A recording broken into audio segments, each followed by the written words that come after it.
favourite sound ever?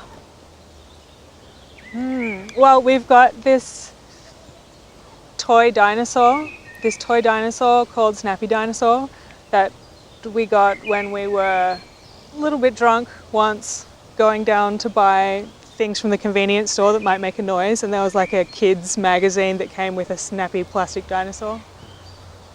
Yeah, big fan of that. There's one sound that I use over and over again. Like, it's in so many Duck songs, I can't count. It's the sound of our friend Ray, the musician Ray Mann, clapping. He's just got a really good clap.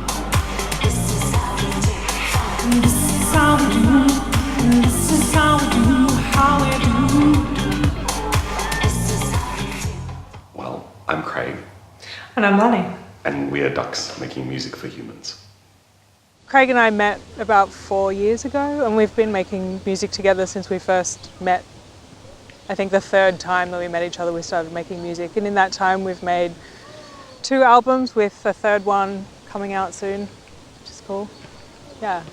And we've done a residency in Malta and played gigs in Australia and Europe and all over the place. One evening we went to, it was like a photography exhibition launch in a post museum, and there was a trio of dancers performing. And we really liked what they did, and it was like quite quiet, the music they were performing to, so you could kind of hear their bodies on the floor. And so feet on the floor, like clothes brushing against each other, hands and arms and all that sort of thing. You know, yeah. there was no music with the performance. It was totally silent, and everybody was quiet and paying attention. So the sound was really dramatic, isn't it? It was good. Yeah. So when we got talking to them after their performance, we asked them if they'd want to come down to the gallery so we could record their dancing noises, and we ended up making this super cool track with them, which includes lots of those dancing noises, and they like got really into it and were banging all the furniture, and then we did like some fun vocal chants with them, and then when we did our performance at the end of our residency, they performed with us as well, which was super lovely.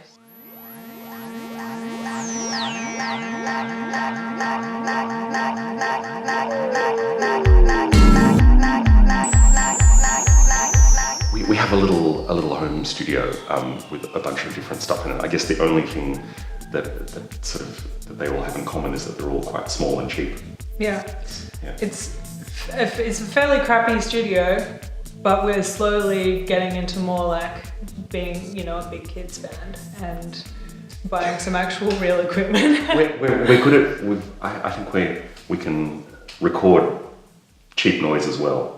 Yeah. We've gotten good at that. So and we've gotten very good at taking our small and crappy instruments as far as they can possibly go with, processing things and adding effects. Yeah, that's true. We're like the virtuoso of the tiny battery-powered Casio keyboard. No one has explored that thing as fully as we have, I would say.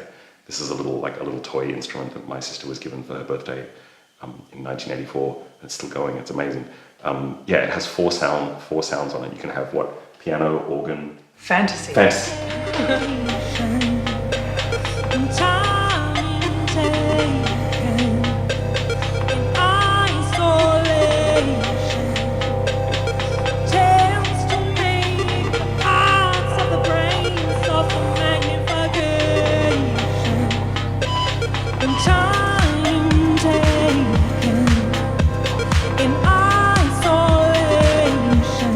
Instead of recording everything to digital like we would normally do, we recorded it all to this old cassette player that I have, which is kind of has a nice sound and is also a bit wonky, like it's old, so when it records everything is a little bit warped and wobbly, and that was the key, wasn't it? Like listening back to those guitar noises and drums and things that were recorded with that, they all had this slightly wonky, wobbly quality to them that set us off in this completely different direction. It was really exciting. Yeah. I think one of our other key, experimental tools is putting everything through these tiny, unpredictable Korg synths that we have. They're like miniature.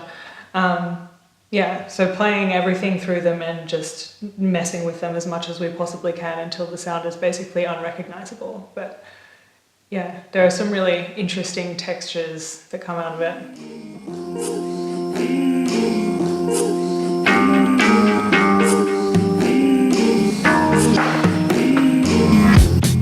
like the good thing about those, the little Korg synthesizers or using tape or some other, like, playing it through a tiny little speaker and through a vacuum hose and recording that, all that stuff kind of messes things up in a way that turns them back into material again and lets you mess about with them again, so it sort of reactivates the process and re-energizes it, and like that. It's like treating your own sounds as samples. But I don't know what I'm doing it for. I am a thrill-seeking female, wasting my time watching television and waiting in line, justifying the existence of an incomplete ex. Homo Inferior, the male sex. Life in this society being the best and not a bore.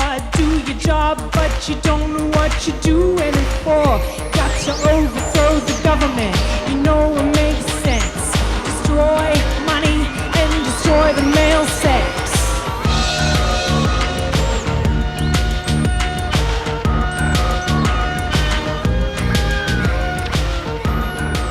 I think I'm quite funny for a musician because I go through huge periods of not listening to much music and then huge periods of binging on music.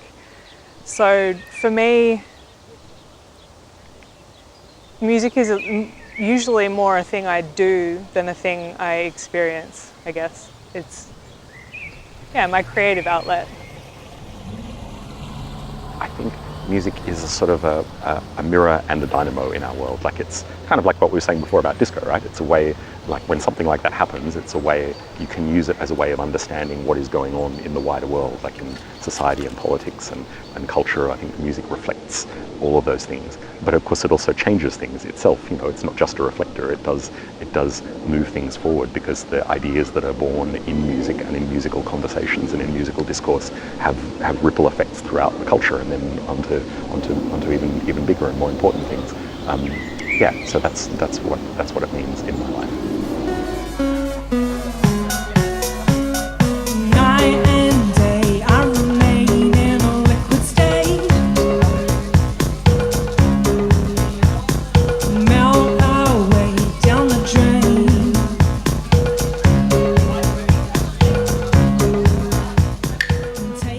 I come up with lyrics in so many different ways. One of my favorite ways at the moment is doing the cut-up method that William Burroughs used it and Bowie used it, and it's kind of, you take a source text, and I like to do it physically, so cut up words into single words, whatever text it's from, and then I kind of shake them around in a jar and chuck them out and see if any phrases reappear to me, and then sort of use that as a starting off point and go from there.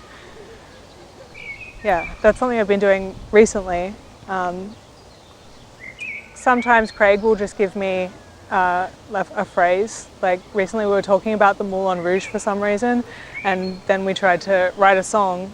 And I was like, oh, what should it be about? And he said, write about the Moulin Rouge, butts and champagne. I'm like, okay, butts and champagne, we're doing it.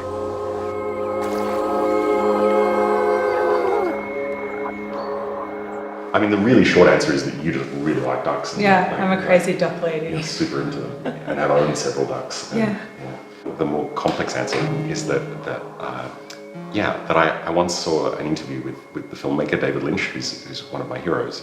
He was talking about how to make a film, and he said making a film is like making a duck. It's like the duck doesn't seem to be doing very much. It's just kind of moving in this this smooth glide. He said that's what a good film should be like. The audience should just move without knowing that they're moving. They have this almost still feeling, but there's a lot of activity going on under the surface that they're not quite aware of, but is nevertheless propelling things forward. And I think we talked about that when we named the band. And I guess maybe it's a self-fulfilling prophecy, but I feel like our music becomes more and more like that. There's more and more activity going on under the surface, but the surface itself is becoming kind of what's the word? Like more. It's like serene, I guess. There's in a way. a kind of stillness in the new songs, I think. They're kind of becoming more party and more serene at the same time, if that makes any sense whatsoever.